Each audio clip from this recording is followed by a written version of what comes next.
Amazing character, an amazing show with great people. I mean, I always sound like such a Saturday morning cartoon when I answer that question because I'm always so like, rah rah, everything's great, but it really has been eerily wonderful, and I've been really blessed by some really incredibly talented people. So it's been awesome. Thank you to the fans for being so supportive as well.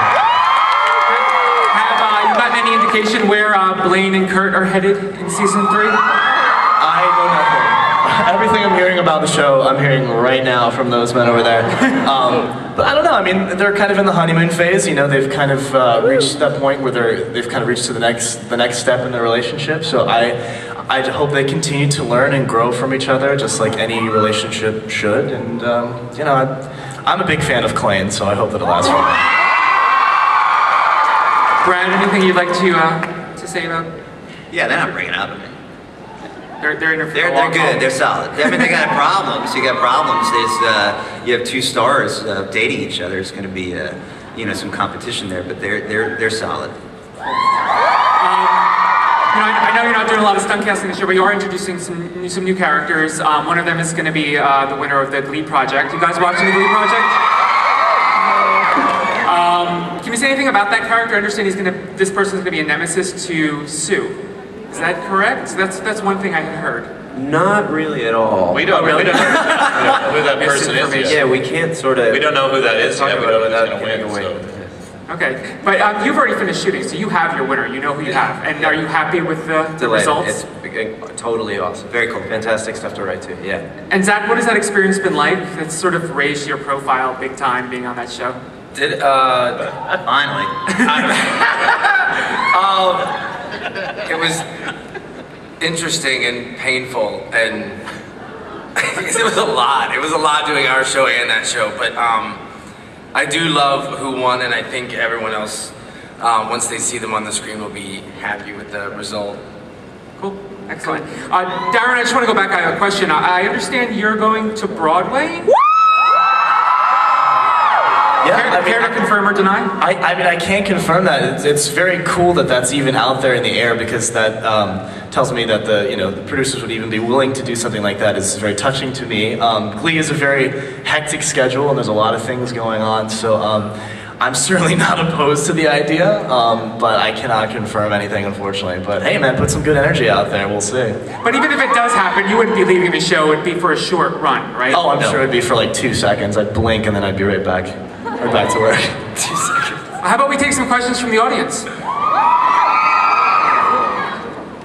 I love you, Darren! You do. My question's for Darren. I like your hat. Thank you. I wanted to ask about your solo album. I know you like to play coy about it, but I was wondering if you had a timeline and if we would have older songs like Stutter or The Muse or I Still Think on It, or new songs? Yeah, I don't know. I mean, between Glee and then I guess hypothetically a Broadway musical or anything else, if I decide to pick anything up along the way, I'll be quite busy, and an album is kind of a hard thing to pull off, much less I have a theater company that I'm trying to run as well. I'm trying to write another show, so yeah, so it's hard. I would love to, but we're all very busy. I'm not the only one. God knows. I mean, Harry's got LXD, and everyone's got other projects they're running, and I would love to if I can manage to stay alive and get some rest at some point. But yeah, maybe one of those songs would be on there. But thank you so much for even knowing what those were. Next question? Next question? Ooh, fight. Hello there. I'm wondering about your reaction to the deaf cast members you had on the episode with the deaf school. Was it awkward? And how did you feel with the experience? Was it a comfortable experience for you? Were you able to sign? How did that interaction happen? You know, the most exciting thing about that process, we had no idea what to expect. The writers wrote, there's a deaf choir performs, and we needed to create that. And we learned a great deal. We learned that in that day. We learned that there are different accents when you're signing. We learned that hearing people sign differently than deaf people, and that when we're creating the lyrics, there was a lot of discussion about how to properly sign the lyrics. But I hope for you it was as exciting as it was for us, because incredibly moving on the day, and everyone was so articulate and accomplished so much in a few hours. Thank you. Next question. Howdy. Oh, hi. Hi, Darren. Hi, Amanda. Hi. My question is for Brad. When you guys write your episodes in your storylines, does the music or the story come first? Like, what inspiration? Do you hear a song and say, ooh, I want to write a story for that? Or do you write a story and then put the music to it? It's always a story first, always.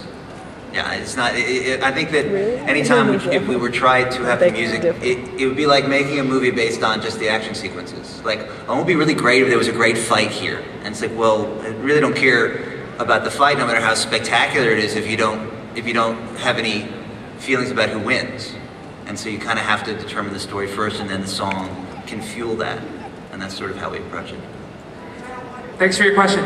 Next question. Hi, my question is for the writers. I was wondering if we would be able to see more of the characters' families in season 3, like possibly Kurt's lesbian aunt and the Hudson Huddles and Rachel's dads would be awesome.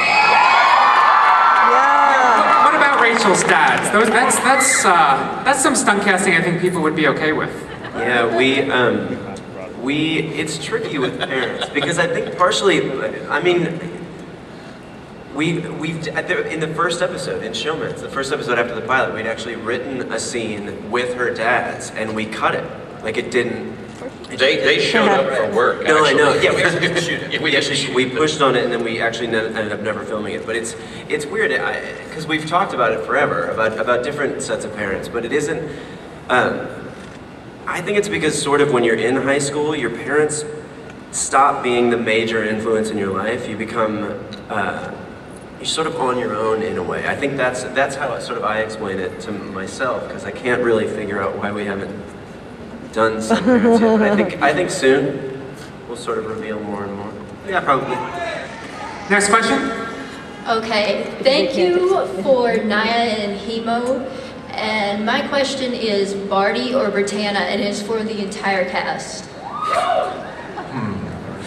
Those were ship names for the non-nerds at the table.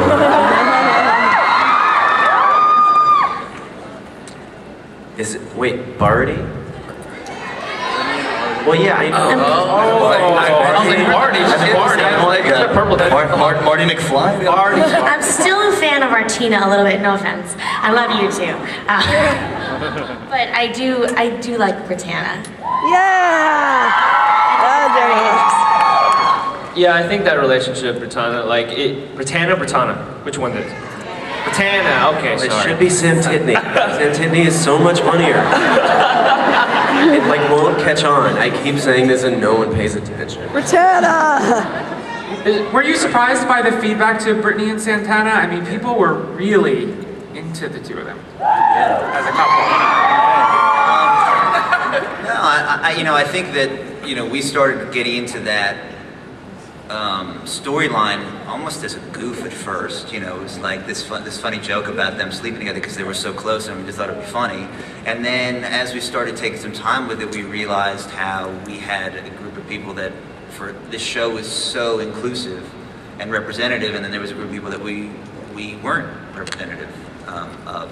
Is that right? Is that right?